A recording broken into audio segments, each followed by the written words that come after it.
اللهم صل على سيدنا محمد يا رب صل وسلم دائما ابدا على حبيبي. بھائی قربانی سے متعلق کچھ مسائل سن لیں. پہلی بات، بھینس کی قربانی. قربانی واجب ہے، اس پر میں بیان میں آج ڈیٹیل میں بتا چکا ہوں، ٹھیک ہے نا. نمبر 2، گھر کے سربراہ کی طرف سے ہے، سب کی طرف سے ہوگی یا نہیں ہوگی، یہ مسئلہ بھی مدلل بیان کر چکا ہوں. تیسری بات، بھینس کی قربانی بھی آج کل ایک اختلافی مسئلہ ہے. بھینس کی قربانی پر اجماع رہا ہے، اب اختلاف ہو گیا اس میں. پہلے اہل حدیث حضرات بھی اس کو جائز ہی سمجھتے تھے، بلکہ ہم بچپن میں اہل حدیث حضرات سے پوچھتے تھے کہ اگر ہر مسئلہ قرآن و حدیث میں ہونا ضروری ہے تو بھینس کی قربانی کو تم کیوں جائز کہتے ہو؟ بھینس کا تو ذکر ہی نہیں ملتا. تو یہ تو ہم ان کو حجت تمام کرنے کے لیے کہتے تھے کہ ہر مسئلے کا آپ کہتے ہو نا قرآن حدیث میں صراحتاً ذکر ہونا چاہیے. بھائی صراحتاً ہر مسئلے کا ذکر نہیں ہوتا. تو پھر ہم ان سے پوچھتے تھے بچپن میں کہ پھر آپ بھینس کی قربانی کو جائز کیوں کہتے ہو؟ تو وہ نہیں جواب ہو. اب کیا ہے کہ اب ہم دیکھ رہے ہیں ایسے اہل حدیث ہیں جو کہہ رہے ہیں بھینس کی قربانی جائز نہیں ہے. تو یہ مسئلہ بعد میں چینج ہوا ہے. تو خوب سمجھ لیں، بھینس کی قربانی کو ہم جائز کیوں قرار دیتے ہیں. اس کی وجہ یہ نہیں ہے کہ ہم بھینس کو گائے پر قیاس کرتے ہیں. قربانی کے مسائل توقیفی ہیں، ان میں کسی جانور کو کسی پہ قیاس نہیں کیا جا سکتا. اگر قیاس کو ہم جائز سمجھتے تو ہم ہرن کی قربانی کو بکرے پہ قیاس کر کے جائز کہتے، سمجھتے ہو. اور ہم نیل گائے کی قربانی کو اس گائے پر قیاس کرتے کہ دونوں کے گائے بھی کہتے ہیں اور سائز بھی تقریباً ایک جیسا ہوتا ہے، بس ایک میں پھرتیلی زیادہ ہے اور اس میں پھرتیلی کم ہے. تو قیاس تو جب ہوتا ہے، یہ قیاس تھوڑی کیا ہے، یہاں قیاس جائز نہیں ہے کیونکہ یہ 4 جانور ہیں جن کے اللہ نے ہمیں قربانی کا حکم دیا اور وہ توقیفی ہیں، ان پہ قیاس نہیں ہو سکتا. تو سوال پیدا ہوتا ہے پھر ان 4 میں بھینس تو نہیں ہے. تو اس کا جواب یہ ہے کہ بھینس کو گائے پر قیاس نہیں کیا ہے، گائے کے ساتھ لاحق کیا ہے. لحاق ایک الگ چیز ہے، قیاس ایک الگ چیز ہے. یہ 4 جانور جو جائز ہے نا، یہ کیوں؟ اصل میں 4 چوپائے ہیں جو اہلی ہیں، پالتو ہیں، اور ان میں خاص قسم کے مفاد ہیں.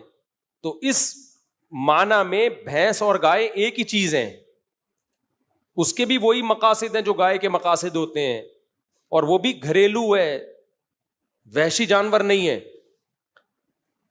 تو قربانی کے جانوروں کی جو جواز ہے نا، اس کا تعلق گھریلو چوپائے ہونے اور گھریلو چوپائے نہ ہونے سے. اب ہمارے جو اہل حدیث بھائی ہیں وہ کیا کرتے ہیں، ہمیں میڈیکل سائنس کے ثبوت اور عرف پیش کرنا شروع کر دیتے ہیں کہ بھائی دیکھو گائے میں اور بھینس کے ایٹیٹیوڈ میں بڑا فرق ہے. گائے پھرتیلی ہوتی ہے، بھینس سست ہوتی ہے. گائے کے لیے الگ قسم کا موسم چاہیے، بھینس کو الگ قسم کا موسم چاہیے. دونوں کے دودھ کے ٹیسٹ میں فرق ہوتا ہے. اس کا جواب یہ ہے کہ یہ وہ فرق ہے ہی نہیں جو شریعت میں معتبر ہو. یہ وہ فرق نہیں ہے جو شریعت میں معتبر ہو. شریعت میں معتبر فرق جو ہے نا قربانی میں، وہ چوپایا ہونا یا نہ ہونا اور اہلی ہونا یا نہ ہونا. اہلی کا مطلب پالتو. تو اسی وجہ سے نیل گائے جو ہے نا اس کی کیوں جائز نہیں ہے؟ وہ گائے جیسی تو بہت سی چیزوں میں ہے لیکن وہ وحشی جانور ہے، پالتو نہیں ہے. ہرن کی قربانی کیوں جائز نہیں ہے؟ اس لیے کہ وہ پالتو جانوروں میں نہیں ہے، وہ جنگلی جانوروں میں آتا ہے. یہی وجہ ہے کہ یوک کی جو قربانی، یاک کہتے ہیں، یوک کہتے ہیں، پتہ نہیں کیا کہتے ہیں اس کو، یاک کی قربانی میں بھی علماء یہی بیان کرتے چلے آئے ہیں کہ اگر پالتو ہے، پل جاتا ہے گھروں میں، پلنے والا جانور ہے تو پھر جائز ہے، اگر جنگلی ہے تو جائز نہیں ہے. تو گائے اور بھینس کے جو مفاد ہے نا وہ بالکل سیم ہے. اس کو بھی گھر میں باندھ کے کھلایا جاتا ہے، بھینس کو بھی گھر میں باندھ کے کھلایا جاتا ہے، اور اس سے بھی دودھ حاصل کرنے کے لیے پالا جاتا ہے، اس کو بھی دودھ حاصل کرنے کے لیے پالا جاتا ہے. وہ بھی جگالی کرتی ہے، وہ بھی جگالی کرتی ہے. تو ہم نے ایسا نہیں کیا کہ بھینس کو گائے پر قیاس کی ہے. ہم نے کہا گائے کا جب شریعت نے اجازت دی ہے تو بھینس اس اجازت میں خود بخود داخل ہے. اس کی ایک مثال دیتا ہوں. قرآن کہتا ہے ماں باپ کو اف مت کرو، ہے نا. اب کوئی کہ گالیاں دینا جائز ہے اور گالیوں کو میں قیاس کر رہا ہوں اف پر. سوری، گالیاں دینا بھی حرام ہے، گالیوں کو میں قیاس کر رہا ہوں اف پر، کہ جب اف کہنا حرام ہے تو اس پر قیاس کر کے میں نے کہا کہ گالیاں دینا بھی کیا ہے؟ حرام ہے. ہم کہیں گے گالیوں کو اف پر قیاس نہیں کیا جائے گا, گالیاں اف کے حکم میں داخل ہیں, کیونکہ اف سے لفظ اف مراد نہیں ہے. اف کا مطلب ہے تکلیف دینا, تو تکلیف میں گالیاں تو بطریقہ اولا داخل ہوں گے کہ نہیں ہوں گی؟ تو جب اسلام نے کہا نا یہ 4 جانور ہیں, تو یہ 4 جانور نہیں ہیں, ان جانوروں میں کچھ چیزیں قدرے مشترک ہیں, تو جو بھی ہوگی اس میں وہ یہی 4 میں ہی داخل ہوگا. وہ سمجھتے ہو, چاہے طور طریقوں میں فرق ہی کیوں نہ ہو. اگر طور طریقوں میں فرق سے حکم تبدیل ہونا ہوتا تو پھر گایوں میں بڑا فرق ہوتا ہے. عرب میں جو گائے حلال تھی وہ پنجاب کی گائے ویسی ہے ہی نہیں بھائی. عربوں میں جب قرآن نازل ہوا, گائے ذبح کرنے کا حکم دیا, تو کون سی گائے تھی؟ وہ تو سعودی عرب کی گائے تھی نا, مکہ مدینہ کی گائے تھی. اس کو الگ موسم چاہیے, پنجاب کی گائے کو الگ موسم چاہیے, آسٹریلیا کی گائے کو الگ موسم چاہیے. سب کے دودھوں میں بڑا فرق ہے, سب کے لائف اسٹائل میں بہت فرق ہے. آسٹریلیا کی گائے عرب کی گرمی برداشت ہی نہیں کر سکتی ہے. ہماری بھینس تو برداشت کر لے گی, لیکن آسٹریلیا کی گائے برداشت نہیں کر پائے گی. آسٹریلیا کی گائے میں دودھ زیادہ ہے, گائے کم ہے, اور ہماری گائے میں گائے زیادہ ہے, دودھ کم ہے. تو اتنے سارے, اگر فرق کی وجہ سے حکم تبدیل ہوتا تو پھر تو بہت سارے فرق, خود گایوں میں بہت فرق ہے. آپ گلگت کی گائے کو دیکھو, اتنی سی ہوتی ہے, جتنا مرضی کھلا دو اس سے زیادہ قد نہیں بڑھے گا, جتنا مرضی کھلا لو. اور وہ پہاڑوں پہ چڑھ کے نا ان کے مسل بہت مضبوط ہو جاتے ہیں. یہ والی گائے یہ اسپیڈ بریکر پہ نہیں کراس کر سکتی, یہ پہاڑ پہ کہاں سے چڑھے گی؟ تو اگر دونوں کے ایٹیٹیوڈ میں فرق شریعت میں معتبر ہے تو گائے اور بھینس میں اتنا فرق نہیں ہے, پنجاب کی گائے اور پنجاب کی بھینس میں, جتنے عرب کی گائے اور گلگت کی گائے میں فرق ہے, آسٹریلیا کی گائے اور انڈا موڑ کی گائے میں فرق ہے. بہت فرق ہے ان کے طور طریقوں میں, ان کے لائف اسٹائل میں, دودھ کی کوالٹی میں بڑا فرق ہے, سمجھتے ہو. لیکن یہ فرق شریعت میں معتبر نہیں ہے, کیونکہ وہ بھی باندھ کے کھلایا جانے والا جانور ہے, اہلی ہے, یہ بھی پالنے والا جانور ہے. تو اس لیے چوپایا ہو پالتو ہو, یہ ہے اصل. یہی وجہ ہے کہ شریعت نے ہمیں کہا نا دمبئی کی قربانی حلال ہے, تو اس میں چکی والا بھی آ گیا, بھیڑ بھی آ گیا. حالانکہ دونوں میں بہت فرق ہے, لیکن فائدے سب کے کیا ہیں؟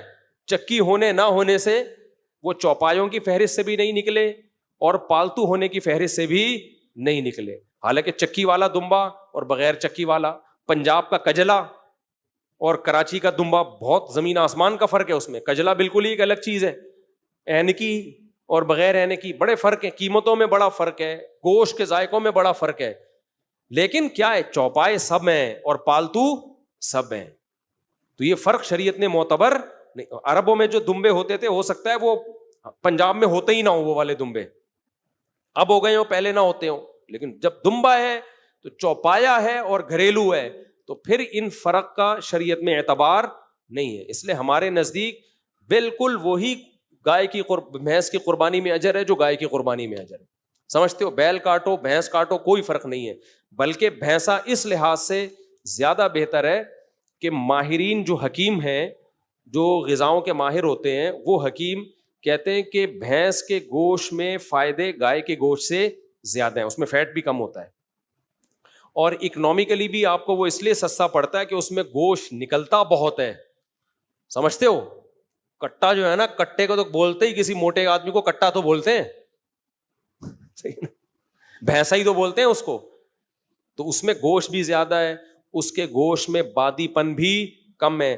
جو ماہر حکیم ہے وہ بولتے ہیں گائے دودھ کا پیو, گوشت بھینس کا کھاؤ. اب اگر کہیں بھینس کے گوشت صحیح نہیں ہے تو وہ بڈی بھینسیں جو ایکسپائر ہو چکی ہوتی ہیں ان کو ذبح کر رہے ہوتے ہیں. لیکن اگر کٹے کو آپ ذبح کرو نا تو کٹے کا گوشت مطلب بولے کٹا کٹا ہی ہوتا ہے بھائی. البتہ ہمارے ہاں کٹا اس لیے قربان نہیں کیا جاتا بھینسا کہ وہ ہوتا کم بخت اتنا طاقتور ہے اور اتنے مسلز ہوتے ہیں اس میں گوشت سے بھرے ہوئے کہ قصائی گرانے کے چکر میں 2-4 قصائی خود گر جاتے ہیں. یعنی قصائی اس کٹے کو گرائے, اس سے پہلے کٹے کا خطرہ ہوتا ہے کہ اس کی گردن اتنی, ہمارے ایک دوست لے کر آ گئے تھے 2 سال پہلے, وہ گردن ہی کنٹرول میں نہیں آ رہی کسی کے, اتنی بڑی گردن ہے اس کی, وہ ہلی جگہ سے ہی نہیں کوئی ہلا پا رہا. تو اس لیے بھی لوگ ڈرتے ہیں. تو اس صورت میں شریعت کا مسئلہ یہ ہے کہ اگر جانور گرانا آپ کے لیے بہت مشکل ہو رہا ہے اور اس میں ڈر ہے کہ لوگوں کو نقصان نہ پہنچائے. اب آپ دیکھو نا ویڈیوز آ رہی ہوتی ہیں, گائے یہاں سے بھاگی تگڑ تگڑ تگڑ تگڑ 5-6 بچوں کو پیلتی ہوئی نکل گئی, بیل بھاگا بے قابو ہو گیا. قربانی میں ایسا ہوتا ہے. ہمارے ایک دوست نے بتایا کہ ہم ایک بیل لے کر آئے, اتنا تگڑا بیل تھا وہ کسی کو قریب نہیں آنے دے رہا تھا, بس جو قریب آیا اٹھا کے کک مارتا تھا نا.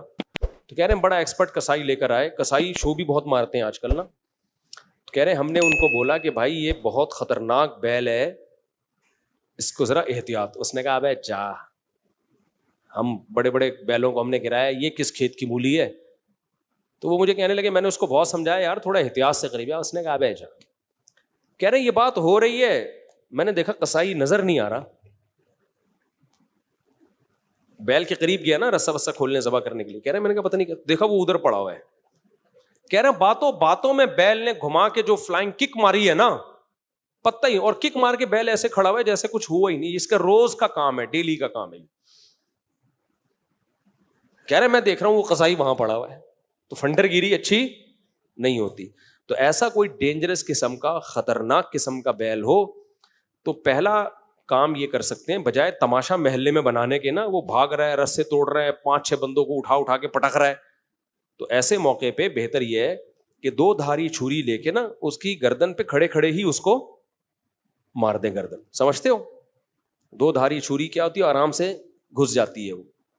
تو اس کو آپ کھڑے کھڑے ہی باندھ کے نا اس کو اس کی گردن پہ چھری گھسا دیں. اس سے جب بلیڈنگ ہوگی بہت زیادہ تو نیچے گرے گا, پھر پراپر ذبح کر دیں اس کو. یہ سب سے بہتر طریقہ ہے.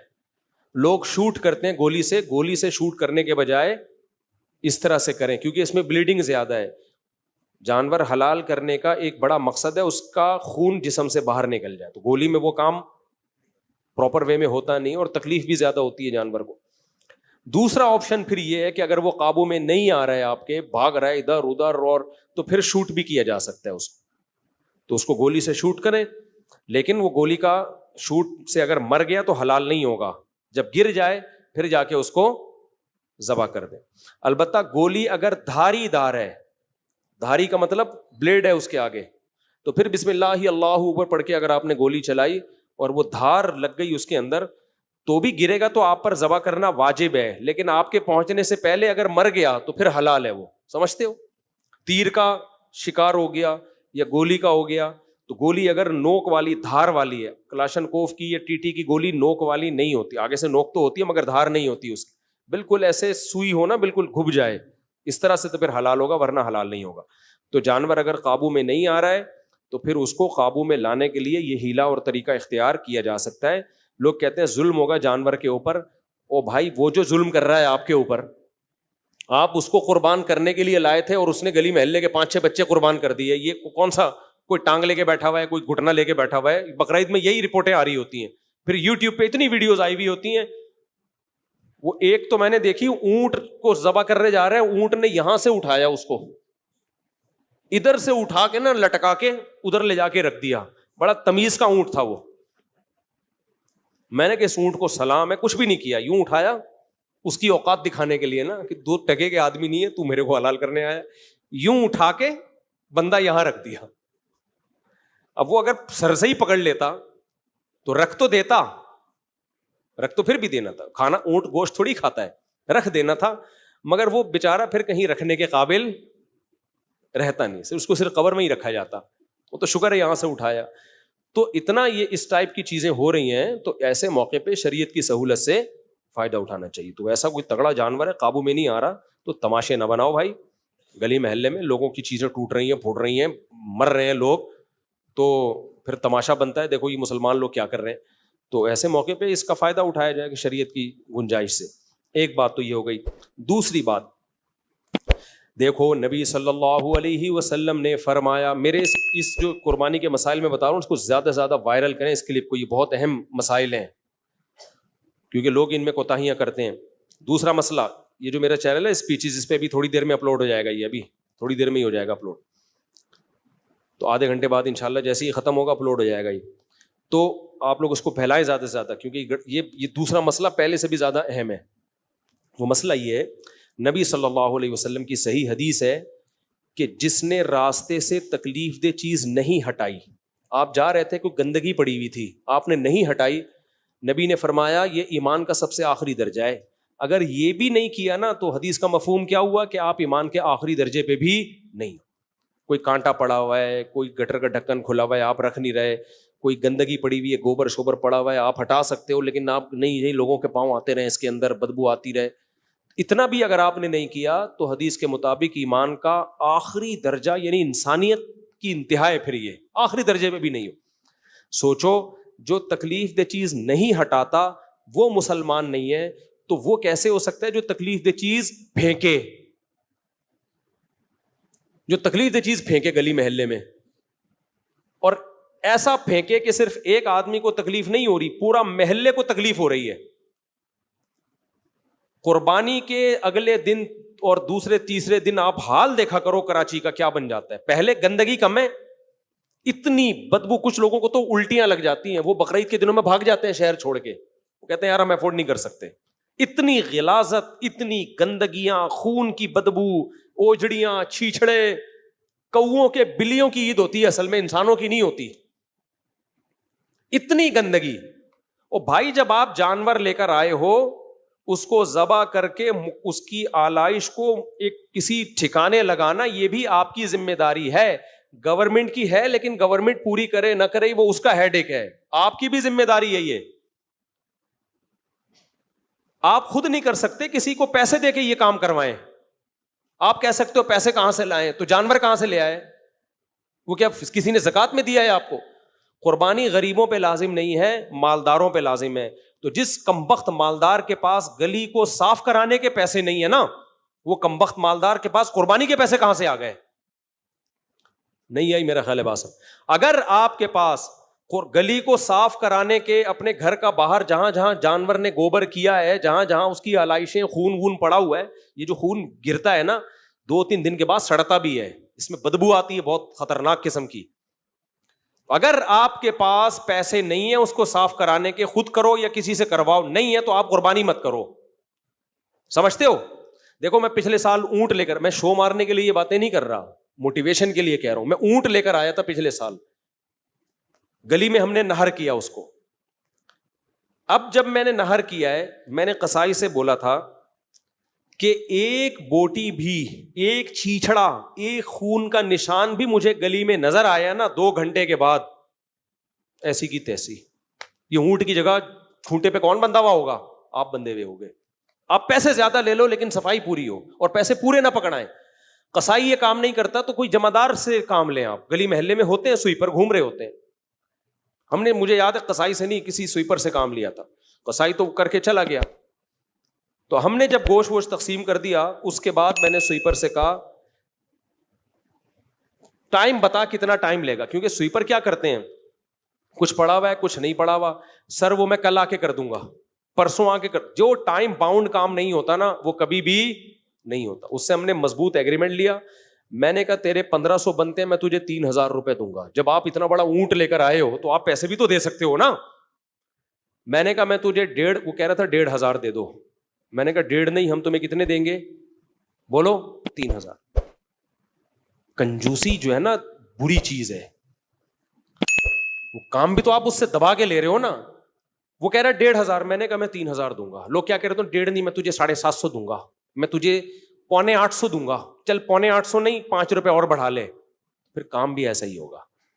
میں نے اس کو اتنا خوش ہو گیا نا, 1.5 کے بجائے جب 3 سنے گا تو خوش نہیں ہوگا.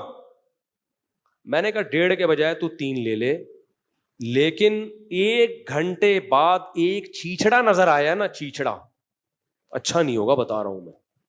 ایک چھیچڑا, کوئی خون کچھ بھی نہیں ہونا چاہیے, ایسے لگے جیسے یہاں قربانی ہوئی نہیں ہے, ایسا ہونا چاہیے ماحول. اور یہ جو اندر ہم نے گوشت بانٹا, میں نے کہا صرف سے پورا دھو کے نا, چمکا کے, ایسا کہ لگے ہی نہیں. تو کیا نا اس نے. جب آپ 1.5 کے کتنے دے رہے ہو, 3000 دے رہے ہو, تو وہ بلڈ جہاں جہاں نشان تھے اس پہ لا کے اس نے چونا ڈالا ہے. بالکل وہ چونے سے ختم, پتہ ہی نہیں چلا, اور گلی زیادہ صاف ہو گئی تھی. سمجھ رہے ہو, چونا ڈال کے نا بالکل وائٹ وائٹ, بالکل انبوجھا چونا ہوتا ہے, وہ زیادہ فائدہ مند ہے. تو اونٹ ذبح کیا ہے, اور 2 گھنٹے کے بعد لگتا ہی نہیں تھا کہ اس گلی میں کوئی جانور کبھی ذبح ہوا. تو بھائی اگر آپ یہ کر سکتے ہو تو اونٹ لے کر آؤ, گائے لے کر آؤ. نہیں کر سکتے تو آپ قربانی نہ کریں, کیونکہ ایسی صورت میں ثواب کے بجائے گناہ زیادہ ہو. اسلام کو بھی بدنام کرو گے. کوئی گورا آ جائے ہمارے ملک میں بقرعید کے تیسرے دن اور اوجڑیاں اور چیچڑے اور غلاظتیں اور کھوپڑیوں میں گھسے ہوئے کیڑے, جو نہیں جانوروں کی کھوپڑیاں کچرا کنڈی پہ پڑی ہوئی ہوتی ہیں, اس میں کیڑے اور مطاف مکھیاں, وہ کہے گا یار یہ تمہارے باپ ابراہیم کی سنت ہے جو تم کہتے ہو ہمارے باپ ابراہیم علیہ السلام کی, یہ ہے, یہ گندگی ہے تمہارے مذہب میں, تم ویسے تقریریں کرتے پھرتے ہو کہ صفائی نصف ایمان ہے. تو گورنمنٹ بھی کبھی کی بھی ذمہ داری ہے, وہ پوری کرے نہ کرے, یہ میری اور آپ کی ذمہ داری ہے کہ ہم نے جب جانور کرنا ہے تو اس کو نام و نشان وہاں سے ختم کرنا ہے. سمجھتے ہو, یہ ہر شخص جب یہ اہتمام کرے گا تو گندگی نہیں ہوگی. تو باقی گورنمنٹ کو چاہیے کہ بھائی لوگوں کو کچھ ٹھیکہ دے دے, گڑھے کھدوا دیں میدانوں میں, تاکہ یہ اوجڑی آلائشیں ان میں دفن کریں, تو یہ زمین بڑی زرخیز ہو جائے گی. میں آپ کو بتاؤں, گورے کے پاس یہ پیکج ہوتا ہے نا قربانیوں کا, تو آپ دیکھتے وہ اپنی زمینوں کو کتنا زرخیز کر لیتی. جو اوجڑی ہے نا, یہ زمین کے لیے انتہائی بہترین کھاد ہے. یہ اگر ہم اس اوجڑی کو زمینوں میں دفن کرنا شروع کر دیں, یہ اتنی زبردست کھاد ہے, یہ گوبر سے اچھی کھاد ہے یہ, لیکن وہ سب ضائع ہوتا ہے.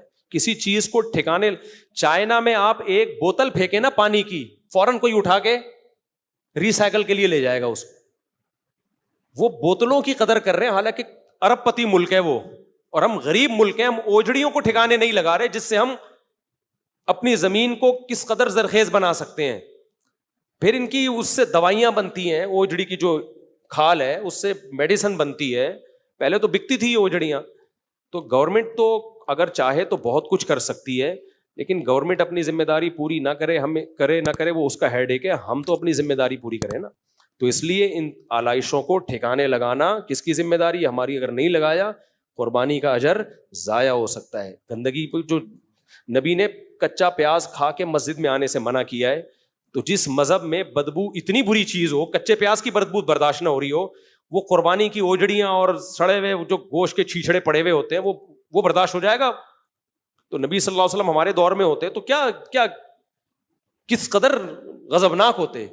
حضرت عائشہ فرماتی ہیں, حدیث کا مفہوم ہے, نبی کو بدبو سے جتنی نفرت تھی شاید کسی اور چیز سے نہیں تھی. آپ کو بہت سخت نفرت تھی بدبو سے, تو اور ہمیں بدبو سے جتنی محبت ہو گئی ہے اتنی کسی چیز سے نہیں. بدبو کا علاج ہم یہ کرتے ہیں, اسپرے کر دیتے ہیں. جب دیکھتے ہیں نا لوگ بلڈ کی اسمیل بہت آ رہی ہے, لا کے اسپرے مارو. ابے اس سے اسمیل ختم تھوڑی ہو رہی ہے, وہ بدبو میں خوشبو مل کے ایک نئی چیز پیدا ہو رہی ہے اس سے.